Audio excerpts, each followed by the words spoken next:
নমস্কাৰ বন্ধুসকল, এয়া হৈছে সকলোৰে পৰিচিত দীপৰ বিল। দীপৰ বিলৰ কথা হয়তো সকলোৱে শুনিছে। আমাৰ বিহু গীতৰ জৰিয়তে এই দীপৰ বিলখনৰ কথা শুনিছে, কিন্তু ময়ো বিহু গীতৰ জৰিয়তে এই কথাই শুনি আছিলোঁ। এইবাৰ মই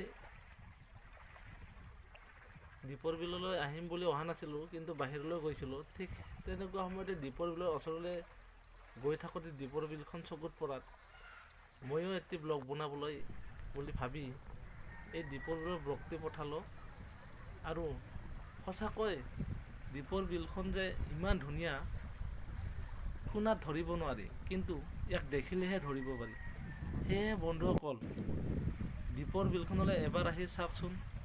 অসমৰ ইমান ধুনীয়া এখন যে বিল আছে, হয়তো আপোনালোকেও আন ঠাইলৈ গৈ ক'ব পাৰিব। বন্ধুসকল, এবাৰ দীপৰ বিললৈ আহি কিনে নিজ চকুৰে এই সৌন্দৰ্য উপভোগ কৰিলেহে হয়তোবা দীপৰ বিলৰ কথা জানিব পাৰিব। নমস্কাৰ।